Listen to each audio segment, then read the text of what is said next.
Hello दोस्तों, मेरा नाम है एडवोकेट एमजे और हमारे इस चैनल पर आपका फिर से स्वागत है।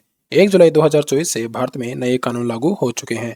आईपीसी के स्थान पर भारतीय न्याय संहिता 2023 लागू हो चुकी है, जिसकी हमने एक सीरीज स्टार्ट कर रखी है और यह वीडियो इस सीरीज की ही वीडियो होने वाली है।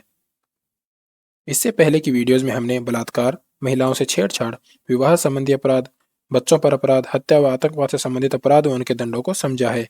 आज की यह वीडियो भी बहुत ज़्यादा इंपॉर्टेंट होने वाली है, क्योंकि इस वीडियो में हम जहर देना या फिर तेजाब से हमले संबंधित अपराध व उनके दंडों को समझेंगे, जिसमें हम भारतीय न्याय संहिता की धारा 123 से 125 तक को पढ़ेंगे।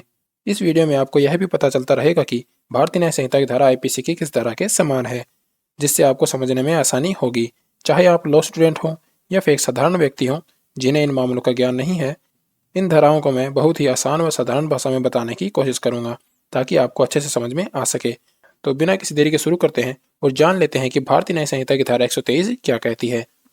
भारतीय न्याय संहिता की धारा 123 में बताया गया है कि अपराध करने के इरादे से जहर आदि के माध्यम से चोट पहुंचाना, यानी जहर के माध्यम से किसी व्यक्ति को चोट पहुंचाना इसके अंदर बताया गया है। जो कोई किसी व्यक्ति को विष या कोई मूर्छता पैदा करने वाली मादक या अस्वास्थ्यक औषधि या अन्य वस्तु इस आशय से देगा या लेने का कारण बनेगा उस व्यक्ति को चोट पहुंचाई जाए, या कोई अपराध करने या करने में सहायता करने के आशय से, या यह जानते हुए कि इसे चोट पहुंचेगी। यानी इसमें बताया गया है कि अगर कोई व्यक्ति किसी अन्य व्यक्ति को जहर के माध्यम से या फिर कोई ऐसे पदार्थ से जिससे किसी अन्य व्यक्ति को चोट पहुंचाई जा सके, उससे किसी व्यक्ति को चोट पहुंचाता है या उसे देता है या फिर उसे देने का कारण बनता है। साफ व साधारण शब्दों में बताऊं तो किसी व्यक्ति को जहर देना और उसे चोटकारित करना इसके अंदर बताया गया है। इसके लिए अपराधी व्यक्ति को 10 वर्ष तक के कारावास से दंडित किया जा सकता है और उसे जुर्माना भी देना होगा। यह एक संज्ञेय अपराध है और अजमानती अपराध है जो सेशन न्यायालय द्वारा ही विचारणा किया जा सकता है। अगर आप संज्ञेय व असंज्ञेय अपराध या फिर जमानती या फिर अजमानती अपराध या फिर पावर ऑफ कोर्ट यानी न्यायालय की शक्ति के बारे में जानना चाहते हैं तो हमारी वीडियोस देख सकते हैं, जिसका लिंक आपको डिस्क्रिप्शन में मिल जाएगा, या फिर आप चैनल पर विजिट करके भी देख सकते हैं। इसके पश्चात हम आगे बढ़ते हैं और जान लेते हैं कि भारतीय न्याय संहिता की धारा 124 क्या कहती है। भारतीय न्याय संहिता की धारा 124 में अम्ल आदि का प्रयोग करके स्वेच्छा से घोर उपद्रव कारित करना, यानी तेजाब के माध्यम से किसी व्यक्ति को चोट कारित करना इसके अंदर बताया गया है। 124 के सबसेक्शन 1 को हम जान लेते हैं। जो कोई किसी व्यक्ति के शरीर के किसी भाग या किसी भागों को उस व्यक्ति पर अम्ल फेंक कर यानी तेजाब फेंक कर, उसे अम्ल देकर यानी तेजाब या फिर कोई अम्लीय पदार्थ पिलाकर, किसी अन्य साधनों का प्रयोग करके ऐसा कारित करने के आशय या ज्ञान से कि संभाव्य है उससे ऐसी क्षति या उपहति हो, स्थायी या आंशिक नुकसान कारित करता है, या अंग विकार करता है, या जलाता है, या विकलांग बनाता है, या विदूपित करता है, या निःशक्त बनाता है, या घोर उपहति कारित करता है, या किसी व्यक्ति को स्थायी विकृतशील दशा में डालता है। इसे मैं साधारण शब्दों में बता देता हूँ इसमें क्या बताया गया है। अगर कोई व्यक्ति किसी अन्य व्यक्ति पर तेजाब डालकर उसका अंग विकार कर देता है, यानी उसका अंग उसे खराब कर देता है, या फिर उसे जला देता है, या फिर किसी व्यक्ति को विकलांग बना दिया जाता है, या विदूपित कर दिया जाता है, या फिर निःशक्त कर दिया जाता है, या फिर उसे घोर उपहति कारित कर दी जाती है, तो ऐसी स्थिति में अपराधी व्यक्ति को कम से कम 10 वर्ष के कारावास से दंडित किया जाएगा, जो आजीवन कारावास तक का हो सकेगा, और उसे जुर्माना भी देना होगा। यह एक संज्ञेय अपराध है और अजमानती अपराध है जो सेशन न्यायालय द्वारा ही विचारणा किया जा सकता है, परंतु ऐसा जुर्माना पीड़ित के उपचार के चिकित्सीय व्ययों को पूरा करने के लिए न्यायोचित और युक्तियुक्त होगा। यानी पीड़ित व्यक्ति के उपचार में जो खर्चा हुआ है उसी के अनुसार जुर्माना दिया जाएगा, और यह जुर्माना पीड़ित व्यक्ति को ही दिया जाएगा। इसके पश्चात हम जान लेते हैं कि भारतीय न्याय संहिता की धारा 124 के सबसेक्शन 2 के अंदर क्या बताया गया है। जो कोई किसी व्यक्ति को स्थायी या आंशिक नुकसान कारित करने, या उसका अंग विकार करने, या जलाने, या विकलांग बनाने, या विदूपित करने, या निःशक्त बनाने, या घोर उपहति कारित करने के आशय से उस व्यक्ति पर अम्ल फेंकता है या फेंकने का प्रयत्न करता है, या किसी व्यक्ति को अम्ल देता है या अम्ल देने का प्रयत्न करता है, तो इस अवस्था में अपराधी व्यक्ति को कम से कम 5 वर्ष के कारावास से दंडित किया जाएगा, जो 7 वर्ष तक का हो सकेगा, और उसे जुर्माना भी देना होगा।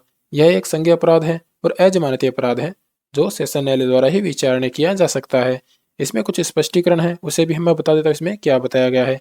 इस धारा के प्रयोजन के लिए अम्ल में ऐसा कोई पदार्थ सम्मिलित है जो ऐसे अम्लीय या क्षंक्षार्य रूप या ज्वलन प्रकृति का हो, जो ऐसी शारीरिक क्षति करने योग्य है जिससे क्षत चिन्ह यानी क्षति के पश्चात चिन्ह बन जाते हैं, या विद्रुपता या अस्थायी या स्थायी निशक्तता हो जाती है। इसमें अम्ल की परिभाषा बताई गई है। इसके पश्चात अब हम जान लेते हैं कि स्पष्टीकरण 2 के अंदर क्या बताया गया है। इस धारा के प्रयोजनों के लिए स्थायी या आंशिक नुकसान या अंग विकार या स्थायी विकृतशील दशा का अपरिवर्तनीय होना आवश्यक नहीं है। इसमें बताया गया है कि अम्ल या तेजाब के कारण जो विकार हुआ है वह परिवर्तनशील भी हो सकता है, यानी वह सही भी हो सकता है, वो भी इसके अंदर आएगा। भारतीय न्याय संहिता की धारा 124 के सबसेक्शन 1 के अंदर स्थायी विकृतशीलता डाल दी जाती है या फिर घोर उपपत्ति हो जाती है, जबकि 124 के सबसेक्शन 2 में इसमें प्रयत्न किया जाता है, यानी तेजाब फेंकने का प्रयत्न किया जाता है या फिर अम्ल या देने का प्रयत्न किया जाता है। इसके अंदर यह आएगा। इसके पश्चात हम आगे बढ़ते हैं और जान लेते हैं भारतीय न्याय संहिता की धारा 125 से क्या कहती है। कार्य जिससे दूसरों का जीवन या व्यक्तिगत सुरक्षा संकटापन्न हो।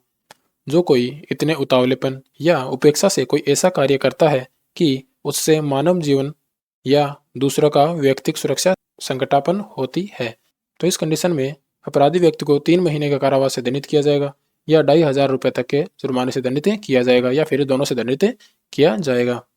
यह एक संज्ञेय अपराध है और जमानती अपराध है जो कोई भी मजिस्ट्रेट द्वारा विचारणा किया जा सकता है। अब मैं बता देता हूँ इसमें क्या बताया गया है। कोई भी व्यक्ति कोई ऐसा कार्य करता है जिससे किसी अन्य व्यक्ति का जीवन संकट में पड़ जाता है तो उसके लिए यह दंड दिया जाएगा। किंतु जहां उपहतिकारित की जाती है, यानी कोई कार्य जो उतावलेपन या उपेक्षा से की जाती है और उसके कारण किसी व्यक्ति को उपहतिकारित हो जाती है, यानी चोट कारित कर दी जाती है, तो उस कंडीशन में अपराधी व्यक्ति को 6 महीने के कारावास से दंडित किया जा सकता है या फिर 5,000 रुपये तक के जुर्माने से दंडित किया जाएगा या फिर दोनों से दंडित किया जाएगा। यह एक संज्ञेय अपराध है और जमानती अपराध है जो कोई भी मजिस्ट्रेट द्वारा विचारणा किया जा सकता है। इसके पश्चात अब हम जान लेते हैं कि ख के अंदर क्या बताया गया है। जहां घोर उपहतिकारित की जाती है, यानी उतावलेपन या उपेक्षा से कोई ऐसा कार्य किया जाता है जिससे किसी अन्य व्यक्ति को घोर उपहतिकारित हो जाती है, तो अपराधी व्यक्ति को 3 वर्ष के कारावास से दंडित किया जा सकता है या फिर 10,000 रुपये तक के जुर्माने से दंडित किया जाएगा या फिर दोनों से दंडित किया जाएगा। यह एक संज्ञेय अपराध है और जमानती अपराध है जो कोई भी मजिस्ट्रेट द्वारा विचारणा किया जा सकता है। यह धारा आईपीसी की धारा 336 व 338 के समान है। आज के लिए बस इतना ही। यहाँ तक बने रहने के लिए धन्यवाद। आशा करता हूँ आपको अच्छे से समझ में आया होगा। ऐसे ही लॉ से रिलेटेड वीडियो देखते रहने के लिए हमें लाइक एंड सब्सक्राइब कर लें। इसके बावजूद अगर आपको कोई डाउट रह गया हो तो कमेंट बॉक्स में ज़रूर बताइएगा, मैं उसका जवाब ज़रूर दूंगा। और कमेंट बॉक्स में अपना एक्सपीरियंस भी शेयर कीजिएगा। धन्यवाद।